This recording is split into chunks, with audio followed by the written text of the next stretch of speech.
Allocation का क्या मतलब है?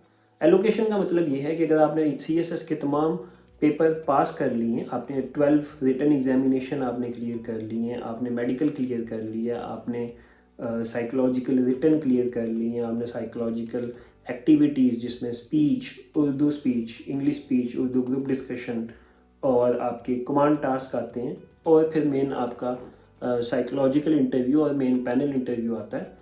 ये तमाम स्टेजेस पार करने के बाद भी आपकी रैंकिंग बनती है और आपका मेरिट नंबर बनता है। उस रैंकिंग और उस मेरिट नंबर की बेस के ऊपर गवर्नमेंट जब अपनी सीट्स अनाउंस करती है तो बच्चों की रैंकिंग साथ मार्क की जाती है। हर सूबे की उस सूबे के कोटे और सीट्स के अकॉर्डिंग एलोकेशन फिर डिसाइड की जाती है। हो सकता है पंजाब का स्टूडेंट कोई ऐसा हो जो कि मेरिट में और रैंकिंग में बाकी सूबों से ऊपर हो रैंकिंग वाइज, लेकिन क्योंकि उनकी सीट्स कम है या उस पर कंपटीशन टफ है तो उसकी एलोकेशन नहीं होगी। CSS क्वालिफाई करना एक चीज़ है। CSS क्वालिफाई करने के बाद आपको रिजल्ट कार्ड मिलता है, आप CSS क्वालिफायर होते हो, आप अपनी रिज्यूम या CV में मेंशन कर सकते हैं कि आपने CSS क्वालिफाई किया है, the biggest exam of Pakistan. But आपको 17 स्केल की सीट एलोकेट नहीं होती क्योंकि सीट्स का और पासिंग का रिलेशन थोड़ा सा डिफरेंट है। पंजाब के जो कैंडिडेट्स हैं उनके लिए मेरी एडवाइस यही है कि वो जब रिटर्न की तैयारी करें तो उसको फर्स्ट स्टेप से लेके लास्ट स्टेप तक अपने मद्देनज़र रखें कि हमने इंटरव्यू भी क्लियर करना है। तो आपके जो ऑब्जेक्टिव्स हैं, आपके जो फैक्ट्स एंड फिगर्स हैं, आपकी जो फाइंडिंग्स हैं, वो स्टार्ट से ही काफ़ी स्ट्रॉन्ग होने चाहिए।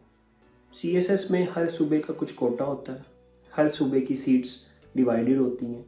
अगर आप पंजाब से हैं तो आपने टॉप 150 के अंदर आना है एलोकेशन के लिए। अगर आप टॉप 150 के अंदर नहीं आते तो आपके चांसेस बहुत स्लिम हैं कि आप क्वालिफाई तो आप ऑलरेडी कर चुके होते हैं, आपको कोई सीट मिलेगी।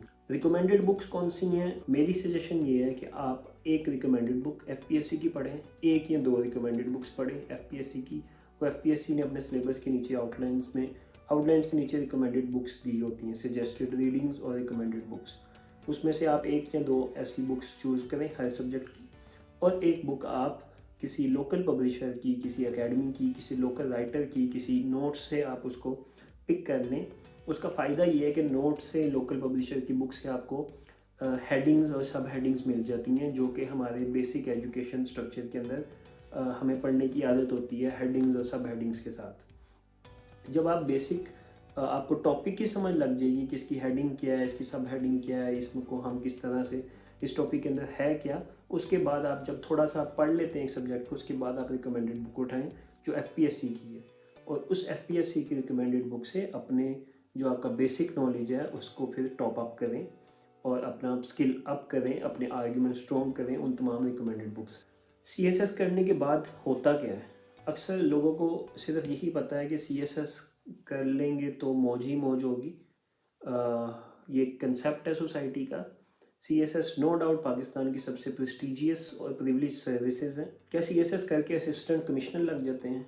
जी हाँ, CSS करके असिस्टेंट कमिश्नर लगा जा सकता है। आप असिस्टेंट कमिश्नर बन सकते हैं, लेकिन आप ज़रूरी नहीं है कि आप CSS करके ASP या AC ही बनेंगे। CSS पास करने के बाद आपकी रैंकिंग और आपके मेरिट के अकॉर्डिंग 12 महकमों में आपको किसी न किसी जगह मिलेगी, अगर आपकी एलोकेशन होती है। अगर आपकी एलोकेशन नहीं होती तो उन 12 के 12 महकमों में भी आपको जगह या सीट नहीं मिलेगी।